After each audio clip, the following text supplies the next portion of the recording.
Hello, beautiful people. Welcome back to Gladys on Love. Today's video, I invited my partner, Eli, to answer a few questions when it comes to the dating experience here in the Philippines. What are the positive or good things about dating Filipinas? So tell us about you and how long have you been here in the Philippines? Been here more than 10 years. I got married really early, grew up in a conservative religion, so I can't say I've had really lots of experience dating in other places, but I can tell you what I've experienced that I like here.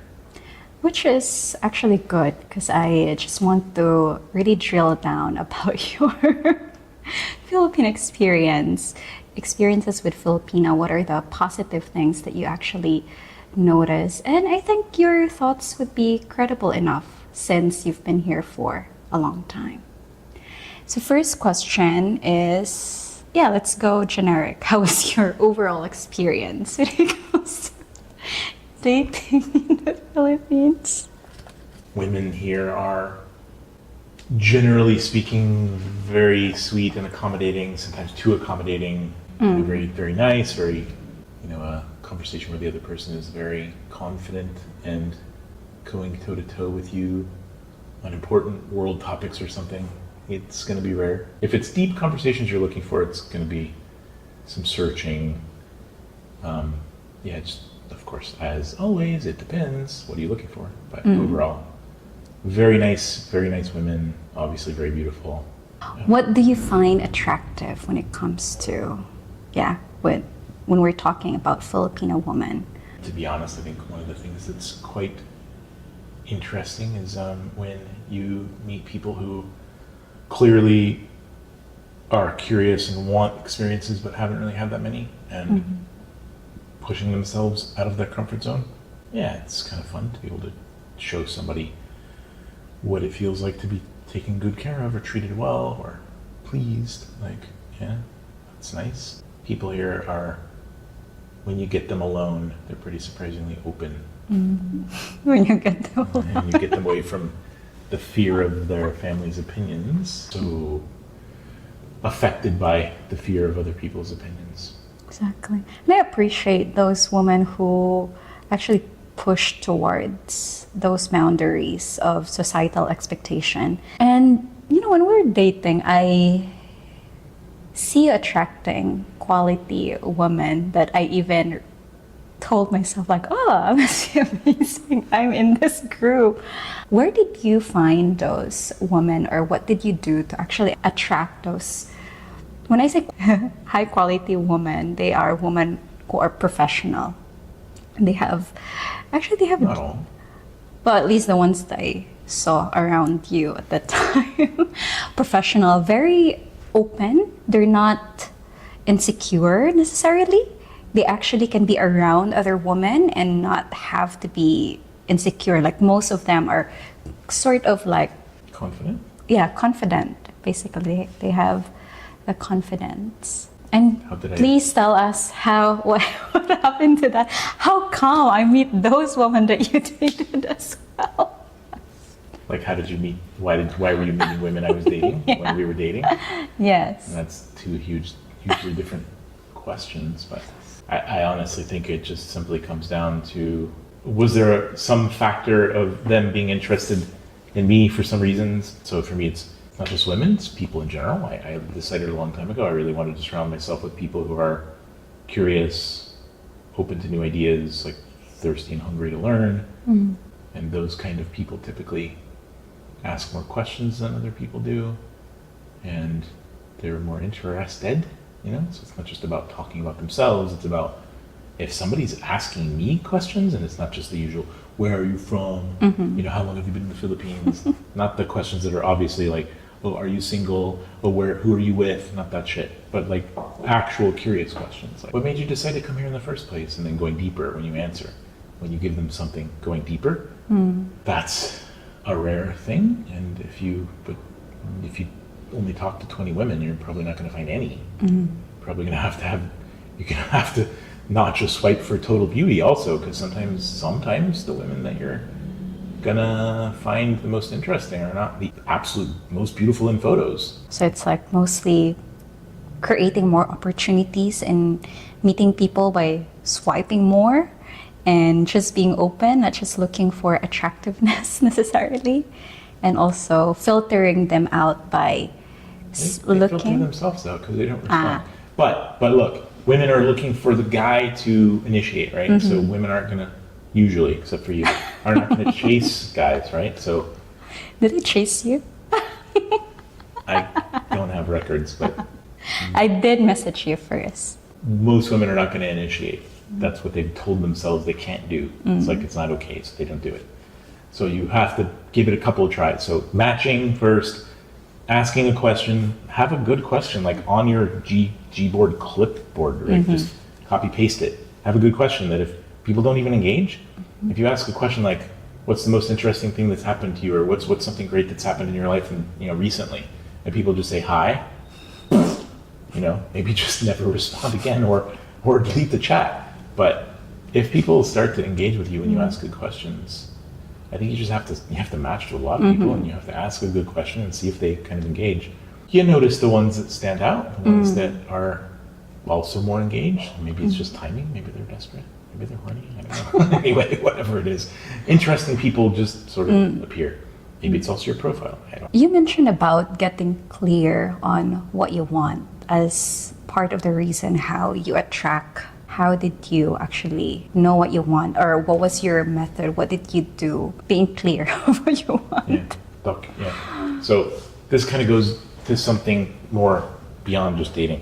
I formed this theory a number of years before the year when we met. Whatever it is you're looking for, whether it's a certain used car or an apartment or a perfect pet or a secondhand grill, like whatever it is, it probably exists. It's just the question is, do you believe that it exists? And a lot of times our limited view of the world kind of makes us skeptical that something exists, and so we think, what's the point in trying to find it, because we don't even know if it really is out there or that we could find it, right? And I've just learned that the world is big and there's like a lot out there, and if you get super if you can imagine it, probably does exist, because you probably wouldn't imagine something that doesn't exist. And if you just let yourself believe that if I document exactly the details of what I want, so I want a 3-bedroom apartment with all the details of what you want, price range, everything, even if you think it's kind of on the edge of possibility, and you just do that and you put it out to the world, you'd be really surprised what you get back. And I've multiple times found somebody to cook for me or whatever it is, like things or people that other people thought. And then I put it out to my network, and half of the people I know said, you'll never ever find that person. And half the people said, oh, I think I know someone. And I get referrals, and then I kind of interview people, and I'm like, oh yeah, the person, and I find the perfect person that other people wouldn't think you could. And I think it applies with everything. So what I did, it sounds formulaic, but all I did was I just wrote down, these are the things that, if I was looking for a partner right now, which I'm not even really looking, I'm not really in a hurry, don't really mind being single for who knows how long, but if I was looking, because I don't want to accidentally pass over somebody who would be the perfect fit. So how am I going to know? And I made a list of, I think, like 13 tick boxes. Super open to, never holds any idea or belief rigidly, doesn't become overly certain about anything, always open to new ideas no matter what she thinks she believes. I assumed it's a she. And then like love learning, can bring me very interesting conversations. Like I knew what I wanted, right? One of them was, does not have kids under 12, but I was willing to sacrifice that when I found all the other tick boxes. But then, like when I met Gladys, and then a couple of months after knowing her, I was getting a little, maybe just a little tired of the work it takes to meet new people. And I had met a lot of amazing people, but none of them were really, I was like, not really sure. And then I started kind of asking myself, do I know anyone right now that I would actually want to go deeper with? And I wrote down a couple different names, and I said, who ticks which boxes? And then, the person that ticks the most boxes was her.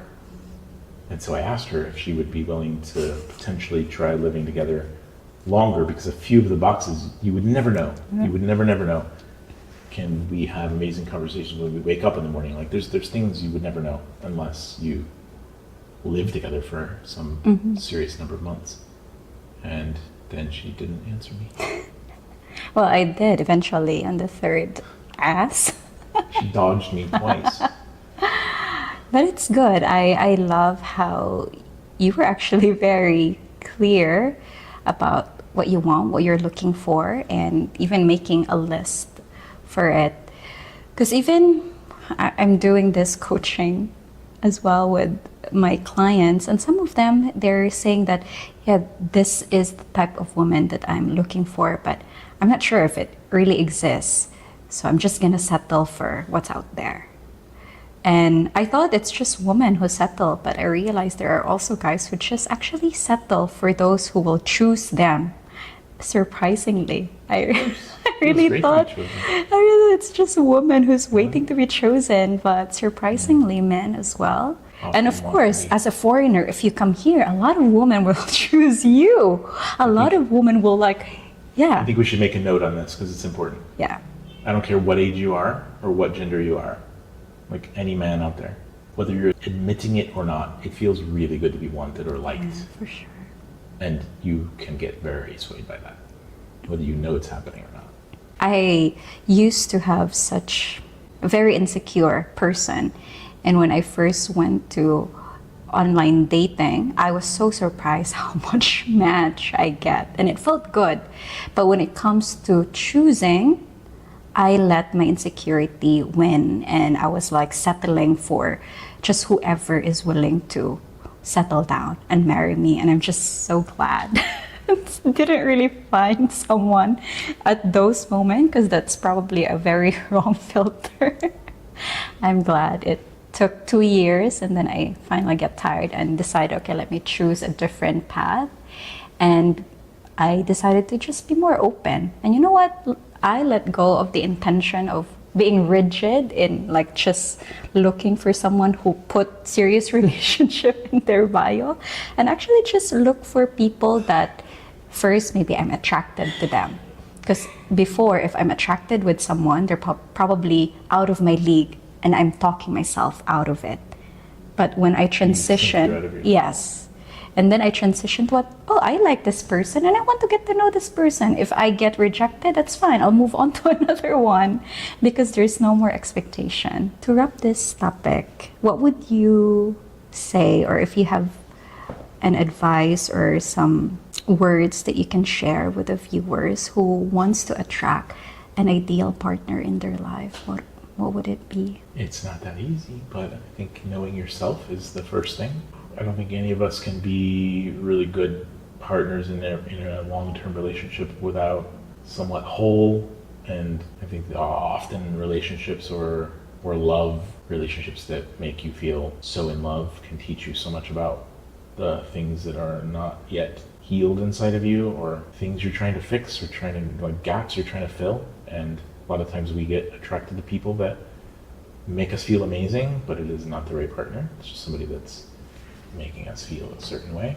I think the biggest recommendation I would be is stop trying, honestly. Mm-hmm. Just get experiences and stop being so worried about the outcome. Because I think the age and gender aside, it doesn't matter. People of all ages and of all genders continuously make this mistake of being so outcome focused that they just don't do enough of the process. Trust the process and just do it. And just meet people, have experiences, try living with people without thinking about getting married, without thinking about how long you're going to be with them, and test it. Just try it. Talk about it in the beginning. It's like, this is pretty amazing. These are the things I love about you. Let's just see what it's like if we try 3-4 months together. But look, if it doesn't work, it doesn't work, right? And if somebody's mature enough that they can, that may hurt.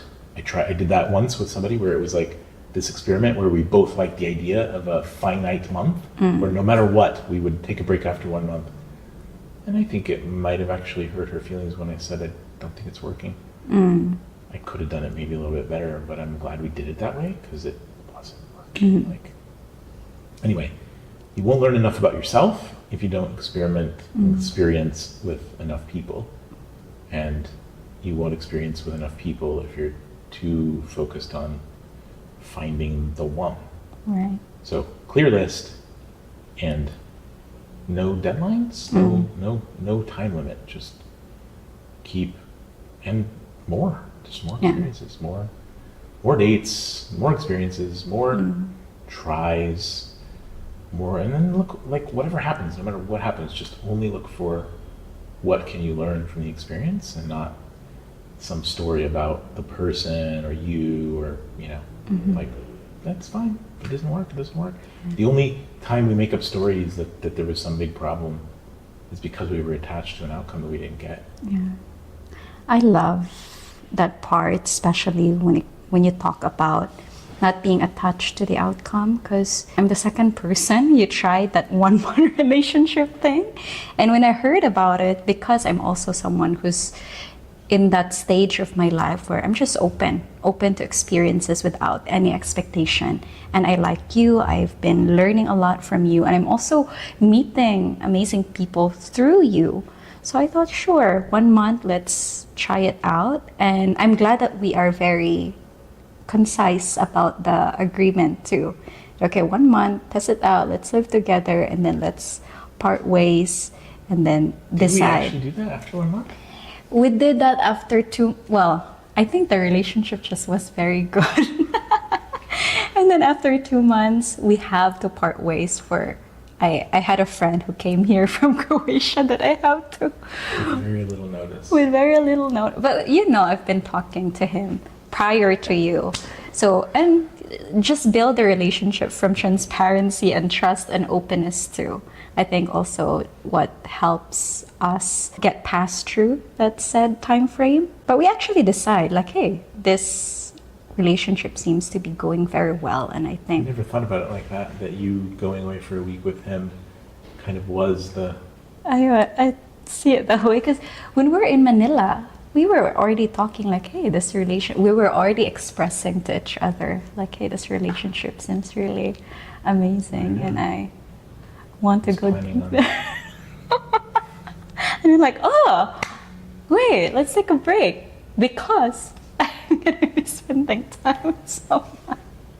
But that time apart made me think and decide, because that person happened to also told me like, I'll buy you a house, I'll buy you this, and like in Palawan, and let's be together. And for me, 3 years ago, from that time, I would have no hesitation in saying yes. But this time, I have to make a decision. What is it that I actually really want? And I'm glad at that point I already kind of know what I want in my life. So it allowed me to make a decision. Any follow-up things that you want to say? I think we're rambling enough. Okay. Thank you, everyone, for watching till the end, and I hope that you're able to get a thing or two from this conversation. And if you have questions or any thoughts about this topic, feel free to comment that in the comment section below. I'd love to hear your thoughts as well. Thank you, and have an orgasmic day. Mwah.